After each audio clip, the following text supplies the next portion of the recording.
Hello बच्चों, आज हम अपना साइंस में यूनिट नंबर 14 पढ़ने वाले हैं जिसका नाम है द सोलर सिस्टम यानी कि सौर मंडल। तो सबसे पहले हम देखते हैं कि सोलर सिस्टम होता क्या है। जो सोलर सिस्टम है हमारा वो बना हुआ है 8 प्लैनेट से और कुछ और हेवनली बॉडीज़ हैं जैसे कि कॉमेट्स, एस्ट्रॉइड्स एंड सैटेलाइट्स। इन सबको मिलाकर एक सिस्टम बनता है जिसे हम सोलर सिस्टम कहते हैं। जब भी आप आसमान में नज़रें उठा के देखते हैं तो आपको रात को टिमटिमाते तारे दिखते हैं और कुछ रोशनी ऐसी नज़र आती है आपको जो टिमटिमा नहीं रही होती। वो क्या होती है? वो होते हैं हमारे planets. A planet is a heavenly body that revolves around the sun. और ये प्लैनेट जो होते हैं ये सन के इर्द गिर्द चारों तरफ उसके घूमते रहते हैं। यही एक सबसे बड़ा फ़र्क होता है प्लैनेट और स्टार के बीच में। जब भी आप आसमान में देखोगे जो आपको टिमटिमाती हुई चीज़ नज़र आएगी वो होगी हमारी स्टार, लेकिन जो प्लैनेट्स होते हैं वो नहीं टिमटिमाते नहीं। और सेकंड डिफरेंस इनमें ये होता है कि जो स्टार्स होते हैं उनकी अपनी लाइट होती है, लेकिन जो प्लैनेट्स होते हैं उनके पास अपनी लाइट नहीं होती। जो सनलाइट उनसे रिफ्लेक्ट होती है उसी के कारण वो शाइन करते हैं। और थर्ड डिफरेंस हम कहेंगे कि जो प्लैनेट होते हैं वो स्टार से छोटे होते हैं। यस, अब आप कहेंगे कैसे? पृथ्वी तो इतनी बड़ी है, हम सब उस पे रहते हैं और स्टार्स तो हमें छोटे छोटे नज़र आते हैं। वो सिर्फ इसीलिए क्योंकि वो हमसे बहुत बहुत बहुत दूर है, बहुत ज़्यादा दूर। इसीलिए तो आज हम जो इसमें पढ़ने वाले हैं वो हम पढ़ने वाले हैं डिफरेंट प्लैनेट्स के बारे में।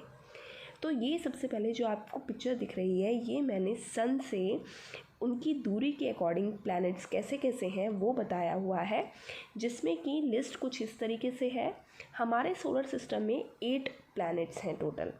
तो नंबर 1 पे है मरकरी जो सन के सबसे करीब है, उसके बाद वीनस, देन हमारा planet Earth, Mars, Jupiter, Saturn, Uranus, Neptune. ये हमारे 8 प्लैनेट्स हैं सन से उनकी दूरी के हिसाब से।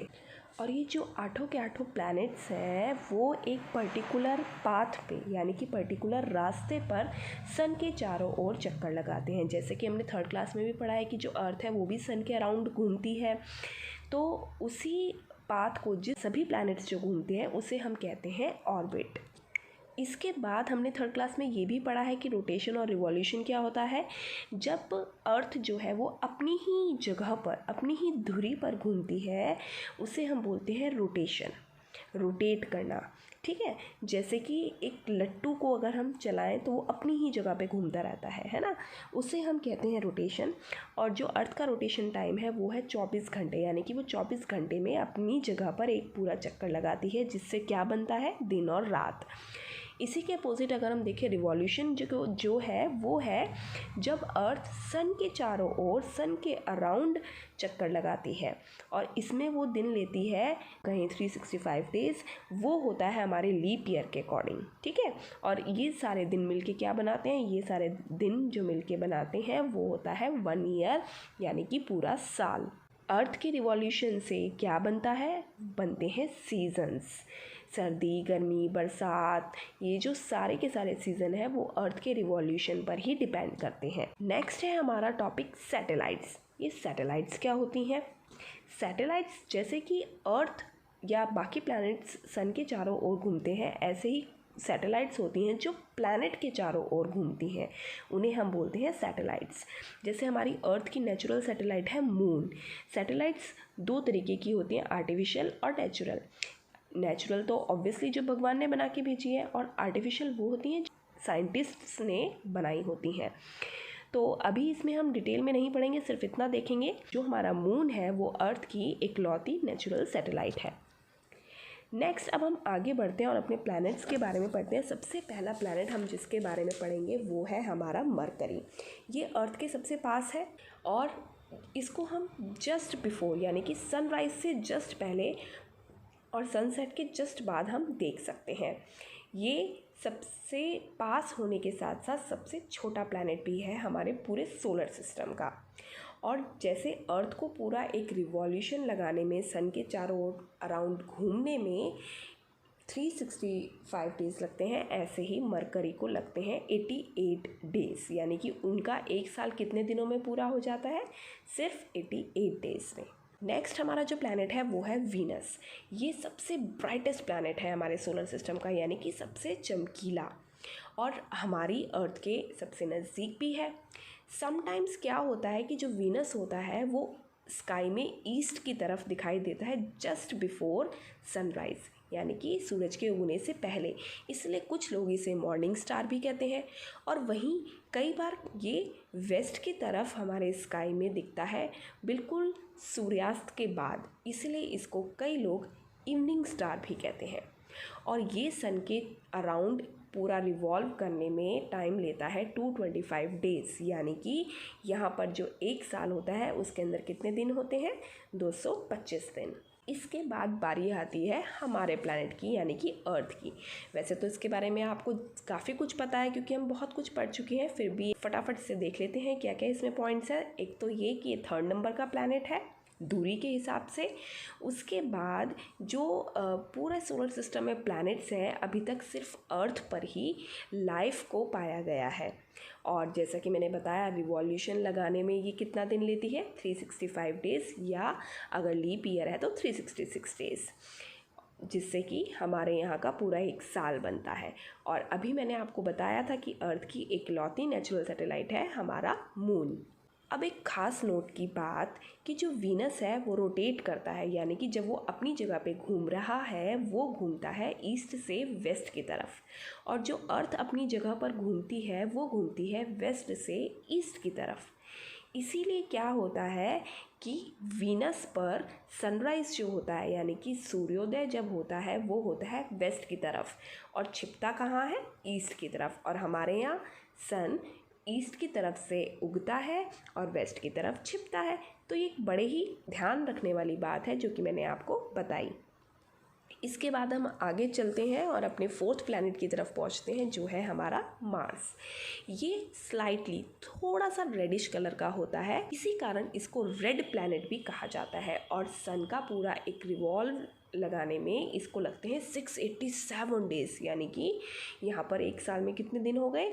687। और जो मार्स है उसकी 2 नेचुरल सैटेलाइट है, यानी कि जैसे हमारे पास एक चंदा मामा है, ऐसे मार्स पर 2 चांद हमें नज़र आते हैं। नेक्स्ट हमारा प्लैनेट है जुपिटर। जुपिटर की सबसे ख़ास बात कि ये हमारे सोलर सिस्टम का सबसे बड़ा प्लैनेट है, और ये इतना बड़ा है कि 1300 पृथ्वियाँ उसके अंदर समा सकती हैं, यानी कि सोचिए वो कितना बड़ा होगा। सन के अराउंड उसको रिवॉल्व करने में टाइम लगता है 12 साल का, यानी कि हमारे 12 साल के बराबर वहाँ का एक साल होता है। जुपिटर की सबसे ज़्यादा सैटेलाइट्स हैं, यानी कि हमारे पास जैसे 1 सैटेलाइट है नेचुरल सैटेलाइट मून, जुपिटर के पास बहुत सारी हैं। अब हम आगे बढ़ते हैं अपने नेक्स्ट प्लैनेट की ओर, दैट इज़ सैटर्न। ये भी अपने आप में एक बहुत ही यूनिक प्लैनेट है। किस लिए? क्योंकि इस प्लैनेट के चारों ओर ब्यूटीफुल रिंग है, जैसा कि आप पिक्चर में भी देख पा रहे हो। और ये सन के अराउंड जो चक्कर लगाता है उसमें ये लेता है 29.5 ईयर्स। सैटर्न है वो, उसके पास भी बहुत सारी नेचुरल सैटेलाइट्स हैं। और एक ख़ास बात, जुपिटर के बाद पे 2nd नंबर पे ये आता है लार्जेस्ट प्लैनेट में, यानी कि ये हमारा 2nd लार्जेस्ट प्लैनेट है। इसके बाद हम बात करेंगे अपने नेक्स्ट प्लैनेट यूरेनस की। ये हमारा 3rd लार्जेस्ट प्लैनेट है, यानी कि जैसे हमारे क्लास में 1st, 2nd, 3rd आते हैं, ऐसे ही जो हमारे सोलर सिस्टम में लार्जेस्ट अगर हम देखें तो नंबर 1 पे है जुपिटर, नंबर 2 पे है सैटर्न, और हमारे नंबर 3rd पे आता है यूरेनस। और इसको सन के अराउंड एक रिवॉल्व करने में लगते हैं 84 ईयर्स। माय गॉड, कितना सारा टाइम हमारा, और वहाँ पर सिर्फ एक साल। और वीनस की तरह जो यूरेनस होता है वो भी ईस्ट टू वेस्ट घूमता है, यानी कि यहाँ पर सूरज वेस्ट से निकलता है और ईस्ट में छिपता है। इसके बाद हम बात करेंगे अपने लास्ट प्लैनेट की, नेपच्यून, जो कि सबसे दूरी पर है सन से, और ये अपना 1 रिवॉल्यूशन कंप्लीट करने में लेता है सबसे ज़्यादा साल, यानी कि 165 ईयर्स। हमारे यहाँ 165 ईयर्स हो जाते हैं, तब तक ये सिर्फ एक चक्कर ही लगा पाता है सन का। तो वो इस पे भी डिपेंड होता है कि कौन सा प्लैनेट कितनी दूरी पर है। ऑब्वियसली जब वो दूरी ज़्यादा है तो उसको घूमने में भी उतना ही टाइम लगेगा, इसीलिए इनका टाइम ज़्यादा है। आगे हम पढ़ते हैं, जैसा कि मैंने स्टार्टिंग में आपको सोलर सिस्टम की डेफिनेशन में बताया था कि प्लैनेट्स के अलावा हमारे सोलर सिस्टम में एस्टेरॉइड्स भी आते हैं। एस्टेरॉइड्स क्या होते हैं? जैसा कि आप पिक्चर में देख पा रहे हो, ये पत्थर के आकार के होते हैं, लेकिन बहुत सारे नंबर में होते हैं, बहुत सारे नंबर में, लाखों, करोड़ों, सैकड़ों, मतलब बहुत सारे। और ये सन के इर्द गिर्द घूमते रहते हैं, लेकिन सिर्फ मार्स और जुपिटर जो हमारे ग्रह हैं उनके बीच।